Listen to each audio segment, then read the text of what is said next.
Hello বন্ধুরা, আসসালামু আলাইকুম। সবাই কেমন আছেন? জীবনটা ছিল বড়ই বিরং। তারপরই হুট করে ফোনের রিংটং বেজে উঠলো আর খবর চলে আসলো বরের বন্ধুর বিয়ে।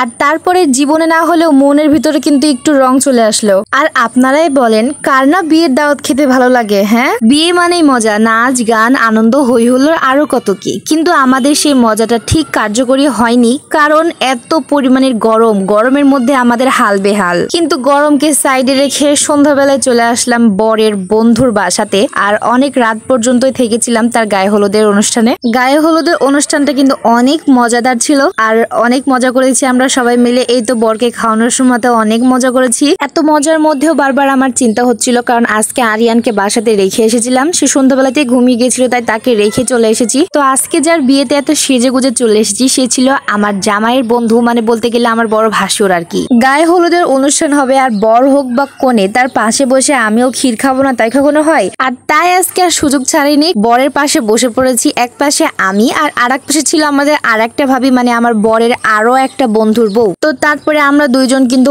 অনেকক্ষণ বরের পাশে বসেছিলাম, বরের সাথে মিষ্টি ক্ষীর এগুলো খাওয়ার জন্য আর কি। কিন্তু তার ভিতরেও একটা দুঃখের খবর ছিল, সেটা হচ্ছে অনেকেই ছিল যারা কিন্তু শুধু বরকে খাইয়ে চলে যাচ্ছিল, আমাদের দুইজনকে খাওয়াচ্ছিল না, আমাদের দুজনের দিকে তাকাচ্ছিল না। ভাই ভাবছিলাম আমরা কি এখানে কি করতে বসেছি।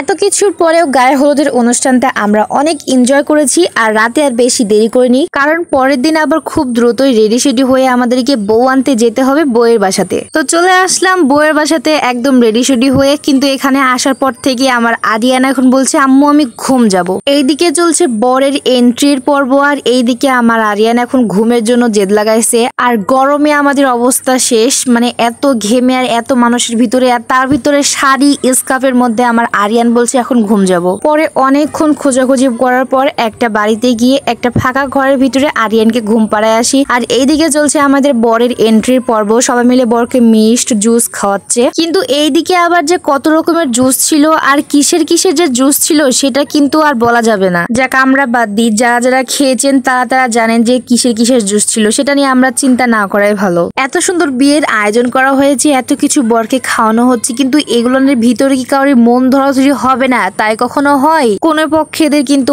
অনেক মন খারাপ হয়েছে, কারণ তাদেরকে তাদের নিজের ইচ্ছা মতো টাকা দেওয়া হয়নি আর কি। আসলে বিয়েতে তো এগুলো মজাই হয়, কখনো গেট ধরাধরিতে, কখনো স্যান্ডেল চুরি করাতে অনেক মজা হয়, টাকা নিয়ে টাকা পয়সা নিয়ে, আবার মন ধরাধরি হয়। যাক এগুলো বাদ। বরের এন্ট্রিটাই কিন্তু অনেক সময় জুড়ে হয়েছিল। আর তারপরে সবাই মিলে আমরা এখন চলে যাব বরকে নিয়ে কোণের বাড়ির ভেতরের দিকে। এইদিকে আমার ঘুম পাগল বাচ্চাটা আমার কোলের ভিতরেই আছে। তো যাই হোক, এরপরে আমরা বউকে নিয়ে চলে যাব আবার আমাদের বাসাতে। তো আজকে আমার ছোট্ট এই ব্লগ ভিডিওটা আমি এখানেই শেষ করছি, কারণ বিয়ের পরবর্তী কাহিনীটা আমি আর ভিডিও করতে পারিনি, অনেক স্যাড। তো আজকে আমার দোয়া রইল বর আর কোণের জন্য, আপনারা সারা জীবন সুখে শান্তিতে সংসার করেন। আর আজকে আর আমি কথা বাড়াচ্ছি না, আমার ছোট্ট এই ব্লগ ভিডিওটা আমি এখানেই শেষ করছি। সবাই খুব ভালো থাকবেন, আল্লাহ হাফেজ, টাটা।